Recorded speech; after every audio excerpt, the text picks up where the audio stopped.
Esse homem de Deus que vai estar falando a parte do Senhor aos nossos corações.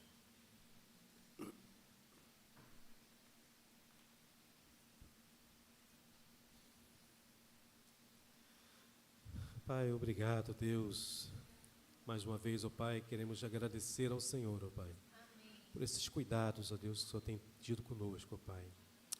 Deus, o Senhor cuidou, ó Deus, da nossa ansiedade, ó Pai. Meu Deus, o Senhor, ó Pai, nos chamou, ó Deus, para ter mais intimidade com o Senhor. Meu Deus, o Senhor ó Deus, nos deu, ó Pai, esse belíssimo hino, ó Pai. Ó Deus, ao cantarmos, ó Senhor, nos traz paz, ó Deus, ao nosso coração, Pai. Meu Deus, que cada um de teus servos aqui, ó Pai, possam ter uma noite, ó Deus, de paz, de descanso, Deus. Ó Pai, tire toda a ansiedade, toda a preocupação, ó Deus, do coração dos teus filhos. Pai, obrigado pelas ofertas, ó Deus, obrigado pelo dízimo, entregue, ó Deus, aqui no altar. O meu Pai, queremos também apresentar, ó Deus, o teu servo, ó Pai, irmão Helder, ó Deus, que ele seja, São Deus, um instrumento, ó Deus, nas tuas mãos, ó Pai. Use a vida do teu servo, ó Pai, em nome do Senhor Jesus. Queremos, ó Deus, clamar a Ti, ó Deus, e lhe agradecer já pelas bênçãos recebidas neste culto, Pai. Nosso muito obrigado, em nome do Senhor Jesus. Amém, Pai.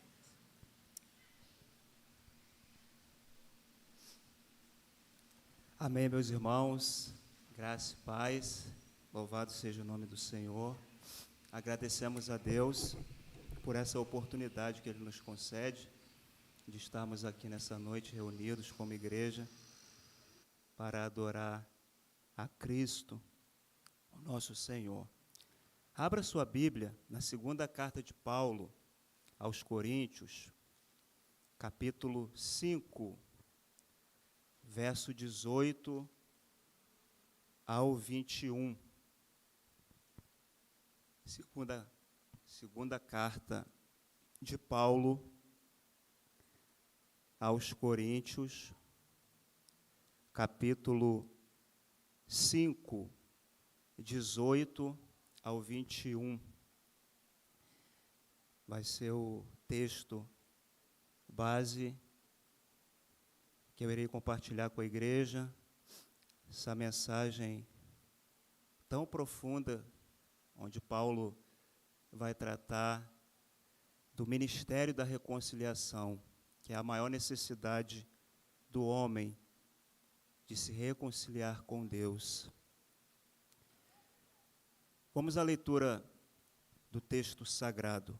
Ora, tudo isso provém de Deus, que nos reconciliou consigo mesmo por meio de Cristo e nos deu o ministério da reconciliação, a saber que Deus estava em Cristo, reconciliando consigo o mundo, não levando em conta os pecados dos seres humanos e nos confiando a palavra da reconciliação. Portanto, somos embaixadores em nome de Cristo, como se Deus exortasse por meio de nós. Em nome de Cristo, pois, pedimos que vocês se reconciliem com Deus. Verso 21. Aquele que não conheceu pecado, Deus o fez pecado por nós, para que nele fôssemos feitos justiça de Deus. Que passagem, só na leitura já faz o nosso coração saltar de alegria, né? Que bênção é essa passagem onde Paulo ele vai falar do ministério da reconciliação. Reconciliação, ela é uma das expressões chaves para entender o conteúdo do Evangelho. Tanto é que o tema dessa mensagem, que o Senhor colocou no meu coração, eu dei como reconciliação, uma obra de Deus, porque só Deus, na sua infinita graça, pode reconciliar o homem, morto em seus delitos e pecados consigo mesmo. A grande ideia desse texto é a seguinte: a maior dádiva que nós temos como cristãos é a reconciliação com Deus por meio de Cristo. Então, isso é algo impressionante, maravilhoso para a nossa vida. A maior dádiva que você tem, que eu tenho, é a reconciliação com Deus por meio de Cristo. Essa palavra, reconciliação, pressupõe que havia uma ruptura na relação. A ideia é trazer de volta aquilo que se perdeu. Essa palavra no Novo Testamento, basicamente, ela diz respeito ao restabelecimento da relação entre Deus e o homem.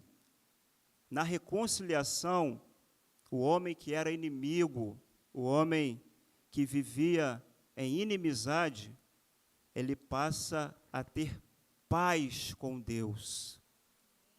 O homem que era inimigo, que vivia a revelia da vontade de Deus, agora reconciliado, ele passa a desfrutar de comunhão com Deus, de intimidade com o Senhor.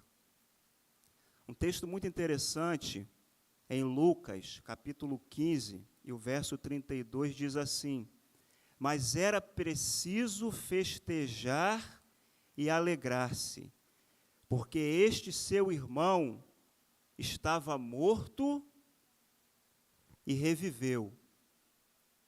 Estava perdido e foi achado. Uma observação interessante: ele não se achou, mas ele foi achado. Alguém, com seu infinito amor, o buscou. A reconciliação é uma iniciativa de Deus.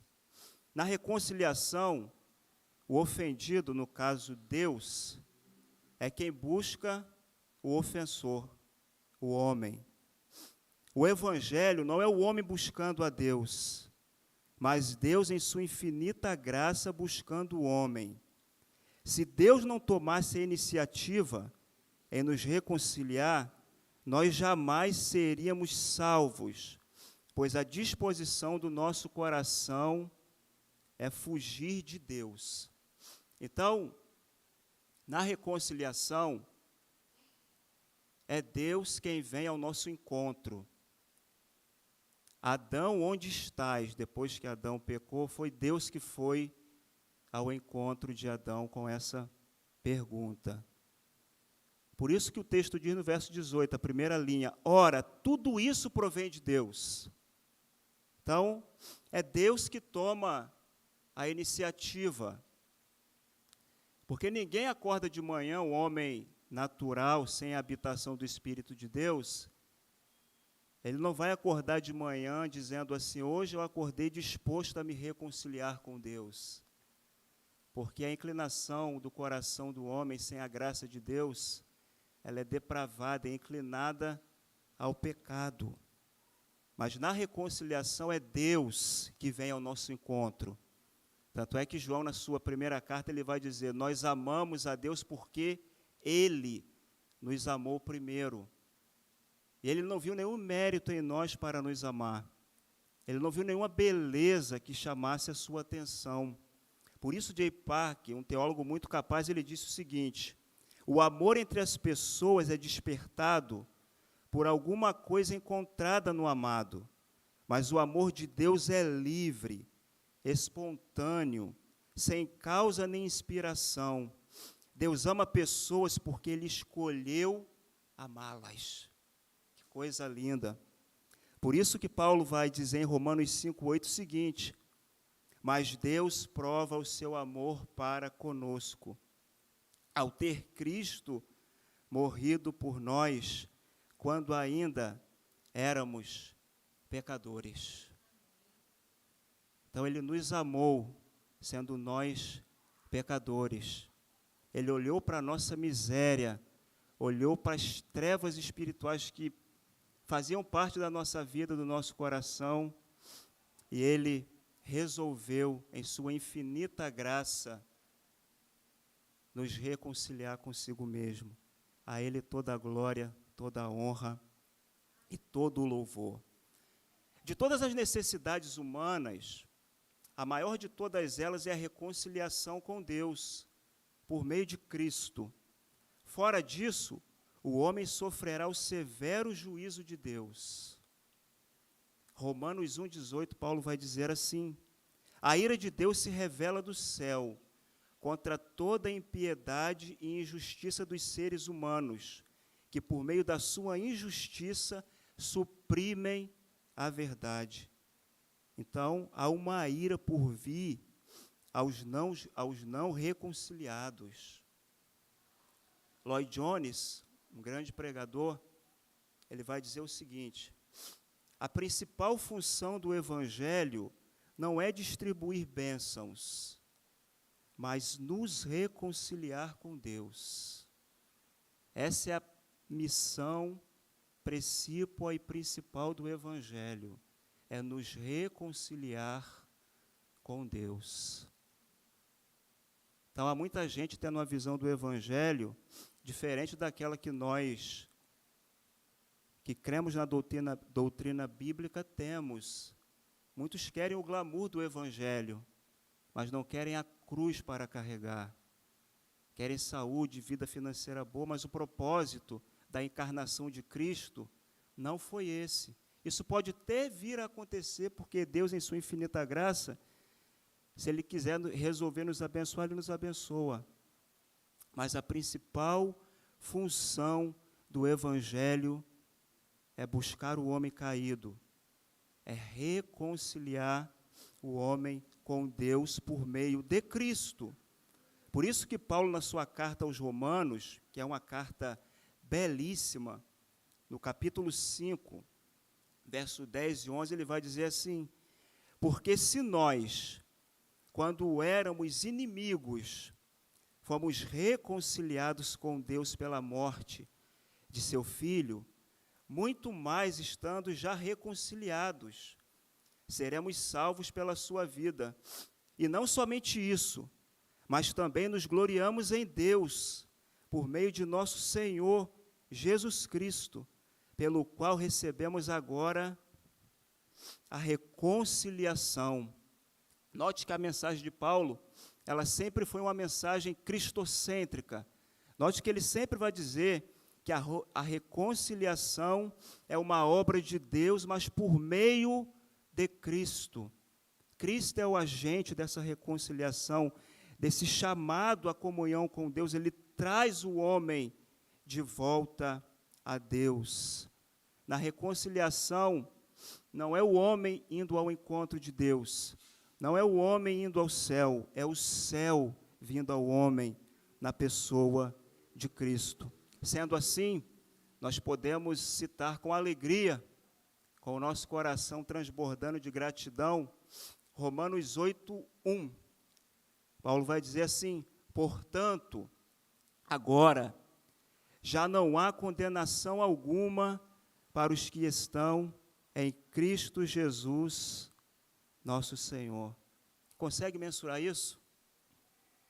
Agora já não há mais condenação para aqueles que estão em Cristo Jesus, nosso Senhor. Conta-se a respeito de Lutero, quando da sua conversão, ele teve uma experiência onde o diabo apareceu e começou a acusá-lo, dizendo que ele não poderia ser salvo porque ele tinha cometido muitos pecados. E diz a história que Lutero disse para ele: então você faça um catálogo dos meus pecados. E o diabo fez: você não pode ser salvo por isso, você fez isso. Aí Lutero falou: então pode completar aí no final.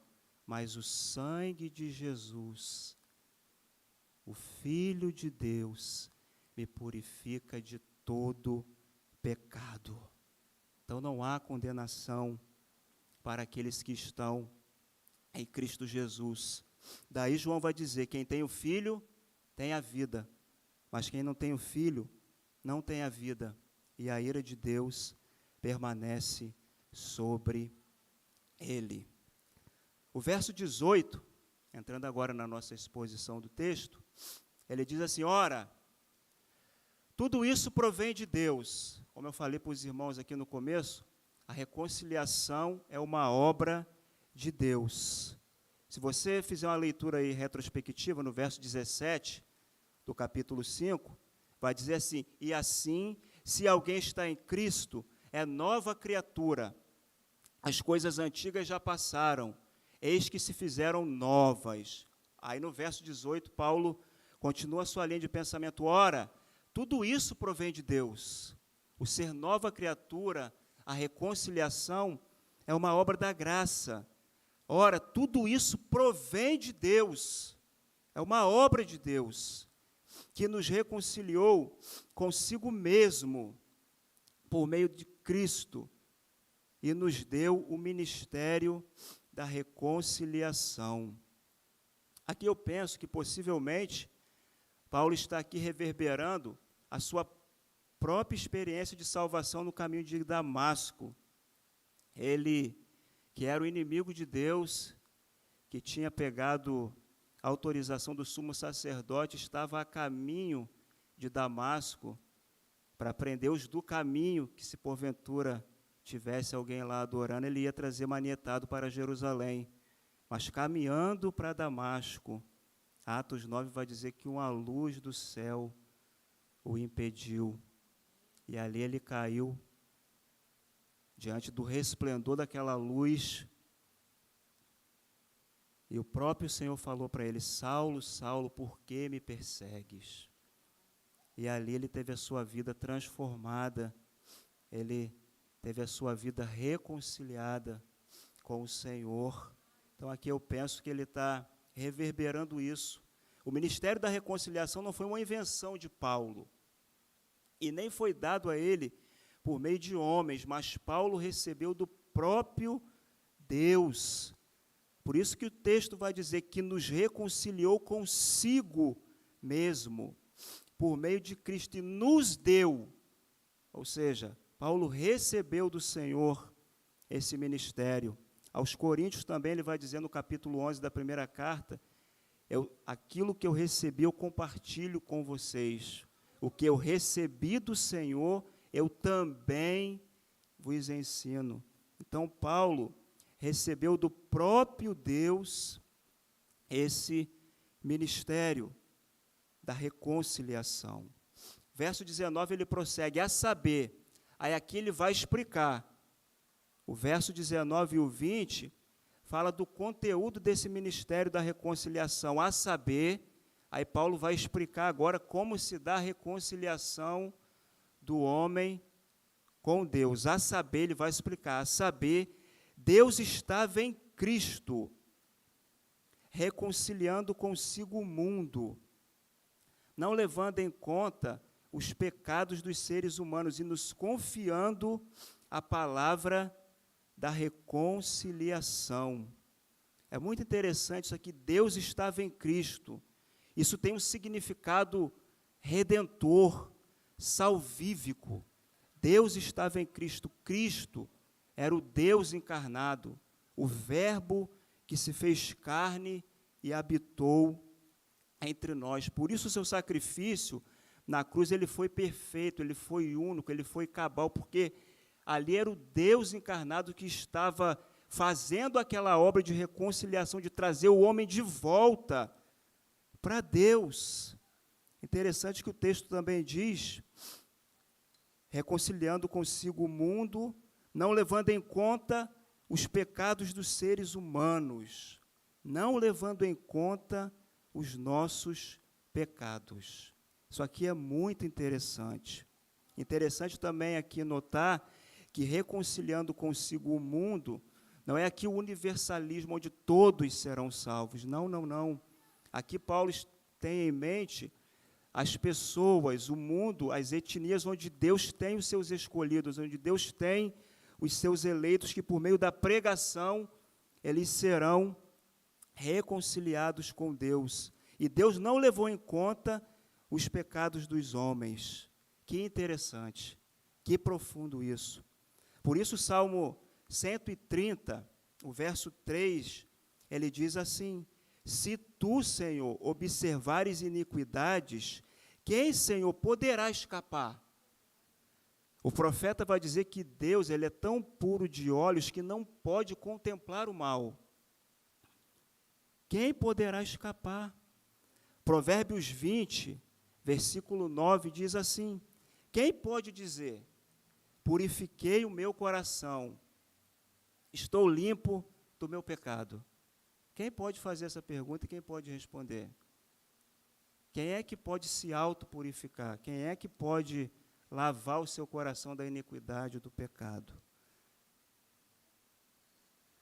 Salmo 103, verso 10. Não nos trata segundo os nossos pecados. Olha que maravilha. Nem nos retribui conforme as nossas iniquidades. Porque se Deus resolvesse nos tratar conforme os nossos pecados, nós não estaríamos aqui. Porque os nossos pecados mereciam a ira de Deus. Os nossos pecados, eles fazem separação entre nós e Deus. Pecado, como o livro que eu tenho, eu li, é a praga das pragas. Pecado, ele é pior do que a morte. Ele nos separa de Deus hoje. E se não houver um arrependimento genuíno, ele nos separará de Deus por toda a eternidade. Mas ele não nos tratou segundo os nossos pecados, mas ele nos tratou, conforme Paulo vai dizer na carta aos Efésios, no capítulo 2, verso 4 e 5, mas Deus, sendo rico em misericórdia, por causa do grande amor com que nos amou, e estando nós mortos em nossas transgressões, nos deu vida juntamente com Cristo. Pela graça vocês são salvos. Que maravilha! Ele não nos tratou segundo os nossos pecados, porém, ele olhou para a nossa miséria e nos acolheu em seus braços de amor, nos atraiu para si, usando a linguagem de um profeta, com cordas de amor. E nos confiou a palavra da reconciliação. Deus nos confiou a mensagem da reconciliação, a mensagem das boas novas de que Jesus reconcilia os pecadores com Deus. Isso aqui é muito interessante. Ele nos reconcilia consigo mesmo por meio de Cristo, ele nos tira do mundo, agora nos envia novamente ao mundo, salvos, lavados e remidos no teu sangue, e nos confiou a mensagem da reconciliação. A igreja tem uma mensagem poderosa, que as nações mais poderosas desse mundo não têm. A ONU não tem a mensagem que a igreja tem. O mundo não tem a mensagem que a igreja tem. O homem mais rico que vive nessa terra não tem a mensagem que a igreja tem, de dizer ao pecador, em nome de Cristo, se reconcilie com Deus. De ter o evangelho da graça, nós como igreja temos essa bênção, nós temos essa graça. Deus nos confiou a mim e a você, essa bênção, que é anunciar o evangelho da graça, o evangelho da reconciliação. E o interessante aqui, que no verso 18, Paulo, ele fala ministério da reconciliação. Agora no verso 19, ele vai dizer no finalzinho do verso, a palavra da reconciliação. Ou seja, as pessoas são reconciliadas com Deus por meio da pregação da palavra. Por isso que Paulo vai dizer em Romanos 10, 17, é assim, a fé vem pelo ouvir, e o ouvir pela palavra de Cristo. A fé vem pelo ouvir, e o ouvir a pregação pela palavra de Cristo. É a única forma que a igreja tem de anunciar uma mensagem para que os homens se reconciliem com Deus, é por meio da pregação da palavra, da exposição da palavra de Deus. Hoje, infelizmente, irmãos e irmãs, nós vemos a falta de pregação bíblica, a falta de exposição bíblica, de ensinamento genuíno da palavra de Deus em muitas igrejas em nosso país. As igrejas hoje estão com muitas invencionices, não querem mais se importar com a centralidade da palavra. Se você fizer um estudo dos anais da história, você vai ver que o púlpito da igreja ficava no meio da igreja, para mostrar a centralidade da palavra.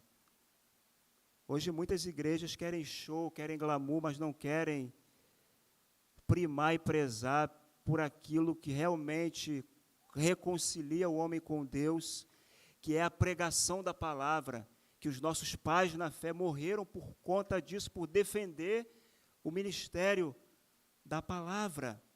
Por isso Spurgeon, grande pregador batista do século XIX, ele vai dizer algo que ecoa nos dias atuais, que é muito pertinente. Ele vai dizer assim: não vá aonde tem um bom louvor, grandes palestras e linda arquitetura. Vá aonde o evangelho é pregado. Ou seja, não procure uma igreja perto da sua casa. Isso é muito comum, né? Quando alguém vem visitar e é de longe, ele se converte, a gente logo indica: procura uma igreja perto da sua casa. Mas não, a gente precisa congregar numa igreja, e louvado seja Deus, a Ibacem é essa a exceção, onde a palavra é pregada, onde a palavra tem a primazia no culto, a exposição bíblica tem um tempo de qualidade. É isso que reconcilia o homem com Deus. A pregação da palavra infunde fé salvadora no coração do pecador, e ele se rende a Cristo. Como naquele sermão de Pedro, em Atos 3, onde ele não precisou nem fazer apelo, onde os homens foram compungidos por conta da pregação da palavra de Deus. Precisamos, irmãos, com senso de urgência, anunciar a palavra. Pregue a palavra, como Paulo vai dizer a Timóteo, a tempo, fora de tempo, pregue. Pregue a palavra. É por meio da pregação da palavra que o Espírito Santo de Deus convence o homem do pecado, da justiça e do juízo. Então, a reconciliação com Deus é por meio de Cristo, mas Deus ele usa a instrumentalidade da palavra para trazer os homens pecadores para Deus. Ele nos confiou a palavra da reconciliação.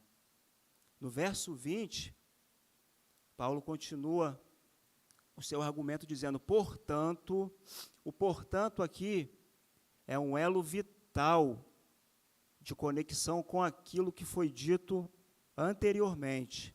O que Paulo está dizendo é o seguinte: já que fomos reconciliados com Deus, já que recebemos o ministério da reconciliação que foi confiado a nós, portanto, ou seja, em consequência disso, somos embaixadores em nome de Cristo.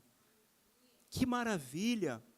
Nós temos estudado aqui na nossa EBD com o nosso querido pastor Ezequias, um abraço, eu sei que ele está assistindo a gente, acerca do livro A Igreja é Essencial, onde o autor Jonathan Lima vai dizer que a igreja do Senhor é uma embaixada do céu na terra. E olha que privilégio, nós somos embaixadores em nome de Cristo, os embaixadores do Rei, os embaixadores do Rei, como se Deus exortasse por meio de nós. Por meio da reconciliação, Paulo se considera o embaixador de Cristo, como se Deus exortasse por meio de nós. Isso aqui é um privilégio, mas que carrega uma responsabilidade muito grande. Os puritanos diziam o seguinte: se o pregador do Evangelho for fiel às Escrituras, é como se o próprio Cristo estivesse falando através dele. Então, quando o homem de Deus, quando a mulher de Deus está de posse do microfone, com a Bíblia aberta, diante de um púlpito, onde as pessoas estão sentadas, o ouvindo, e ele tiver seriedade, piedade, vida no altar, é como se o próprio Cristo estivesse exortando a igreja, ao pecador, que ele se reconcilie com Deus. Que nós vemos a importância desse chamado, desse ministério que Deus, por graça, confiou à igreja. Aí Paulo vai fazer aqui um apelo, no verso 20, no final. É em nome de Cristo, pois pedimos que vocês se reconciliem com Deus. Ele faz um apelo, porque não há reconciliação com Deus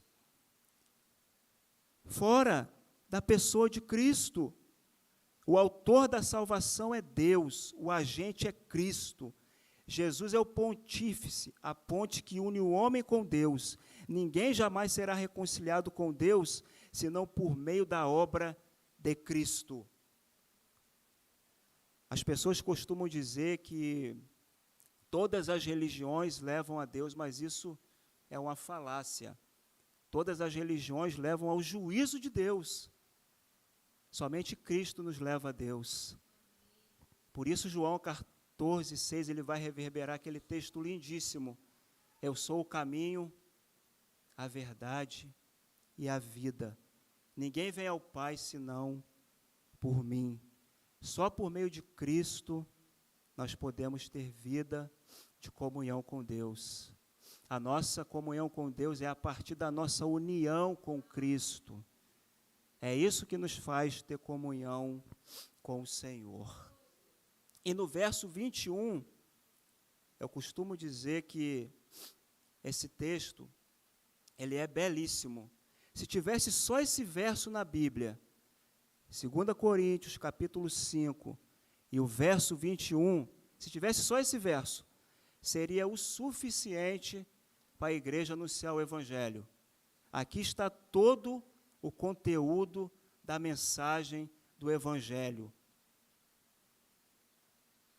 Aquele que não conheceu pecado, Deus o fez pecado por nós, para que nele fôssemos feitos justiça de Deus.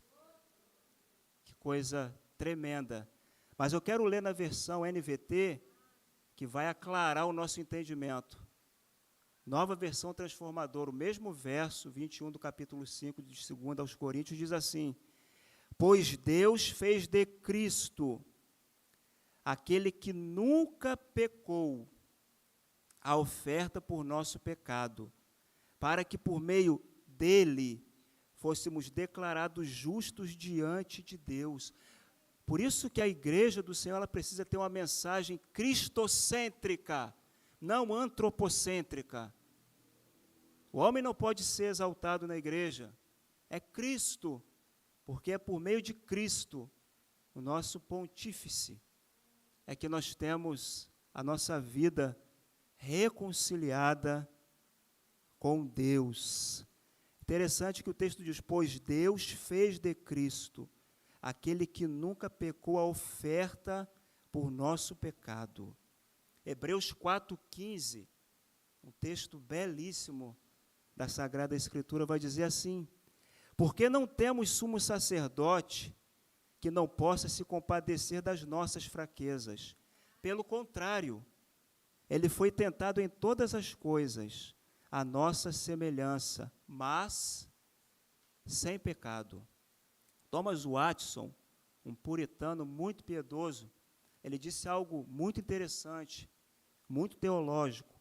Ele disse assim: Cristo experimentou o pecado no seu peso, não no seu ato, que o texto em Hebreus vai dizer que ele não tinha pecado.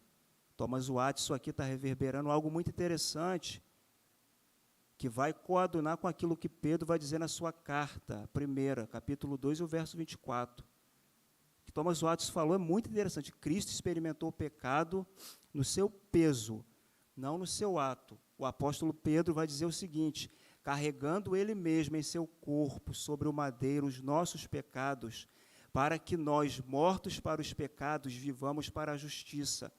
Pelas feridas dele, vocês foram sarados. Nesse contexto aqui da expiação, a cura não se refere à cura física, mas ao perdão dos nossos pecados. No Calvário, houve uma transferência de dívida. Para Cristo, os nossos pecados, para nós, a sua justiça. Isso é muito interessante, né? Isso é chamado, na teologia, de doutrina da imputação. Imputação significa colocar na conta de, ou seja, foi creditado na nossa conta a justiça de Cristo e foi depositado em Cristo os nossos pecados. Por isso que Cristo, ele sofreu a ira de Deus. Por isso que ele bebeu sozinho o cálice da ira de Deus que era destinado a nós. Mas como os nossos pecados estavam sobre Cristo, ele sofreu as consequências. Ou seja, usando aqui uma ilustração doméstica, nós fizemos a bagunça, mas foi Cristo que apanhou em nosso lugar. É aquele pai que tem 2 filhos, um faz a bagunça, o outro que está quietinho que apanha. Foi mais ou menos isso, ilustrando o que aconteceu. Os nossos pecados foram imputados nele, e a sua justiça foi imputada a nós, e nós fomos declarados justos, somos declarados justos diante dessa obra gloriosa. Por isso nós louvamos ao nosso Deus. O Evangelho é coisa linda, meus irmãos. Realmente o Evangelho é as boas novas de salvação em Cristo Jesus, nosso Senhor. J.C. Ryle disse o seguinte: só Cristo não tem pecado, e todos nós, os demais, embora regenerados e batizados em Cristo, erramos em muitas coisas, e se dissermos que não temos pecado, estaremos nos enganando a nós mesmos, e a verdade não estará em nós. Por isso eu tenho que concordar com C.S. Lewis, quando ele disse: quando o Verbo se fez carne, vimos pela primeira vez um homem de verdade. Vimos pela primeira vez o totalmente outro. Louvado seja Deus. Eu quero terminar com uma ilustração muito interessante de um reformador inglês chamado John Bradford. Esse homem era um homem muito piedoso, um puritano, e ele morreu cantando hinos a Deus numa fogueira. Ele foi martirizado por conta da sua fé, por conta da sua crença em Deus. Ele foi martirizado, mas morreu debochando dos seus algozes. Ele não negou a fé. Ele morreu cantando ao Senhor, porque ele tinha sido reconciliado com o Pai, ele sabia para onde ia. Ele ia de fato para a sua casa, para a sua mansão celestial. Mas tem uma história muito interessante, eu acho que ela vai ser muito ilustrativa para aquilo que a gente compartilhou aqui com a igreja. Diz a história que ele estava andando pela rua e passou por um bêbado deitado na sarjeta. Enquanto outros passavam e desprezavam aquele homem jogado no chão, as pessoas o repudiavam por conta do seu estado lastimável ali. John Bradford, ele teve uma atitude muito interessante, diferente, eu acho que precisa ser a nossa também. Ele disse assim, ele se aproximou daquele homem, Débora, e disse assim: ali estaria John Bradford, se não fosse a graça de Deus. Então, ele passando, vendo aquele homem, ele refletiu: se não fosse a graça de Deus na minha vida, eu estaria ali. Por isso que Lloyd Jones, certa feita, pregando na sua igreja, na capela de Westminster, em Londres, ele chocou a igreja, ele chocou a congregação ao dizer: se não fosse a graça de Deus na nossa vida, nós seríamos piores do que Hitler. Aí a igreja parou, olhou para ele. É uma pura realidade. O que faz a diferença na nossa vida é que nós fomos reconciliados com Deus por conta dessa graça maravilhosa. Por isso que Paulo vai dizer: onde está a jactância? Onde está o orgulho? A pedância, a arrogância? Não tem. É tudo pela graça, irmão. É tudo uma obra de Deus. É Deus, tudo começa com Deus, é por meio de Deus e termina com Deus. E nós temos que louvar esse Deus maravilhoso. Porque por Ele, e para Ele, e por meio dEle, são todas as coisas. A Ele seja a glória para todos sempre. Amém. Citando aqui 1 Coríntios 15, 10. Mas pela graça de Deus sou o que sou, e a sua graça que me foi concedida não se tornou vã. Pelo contrário, trabalhei muito mais do que todos eles. Todavia, não eu, mas a graça de Deus comigo. É pela graça. Terminando, quero citar uma oração de Spurgeon para nós encerrar. Spurgeon, um grande pregador batista, ele disse assim em sua oração: Senhor, eu sou culpado, mereço a tua ira. Senhor, não posso salvar a mim mesmo, ou seja, não posso me reconciliar com o Senhor a partir da minha iniciativa. Senhor, quero ter um novo coração e um espírito reto. Mas o que posso fazer? Senhor, não posso fazer nada. Vem e opera em mim o querer e o realizar segundo a tua boa vontade. Tu somente tens o poder, eu sei, para salvar um ímpio como eu. A quem ou aonde eu deveria ir, se para longe de ti me afastasse? Mas agora, de minha própria alma, invoco o teu nome. Tremendo, porém crendo, lanço-me totalmente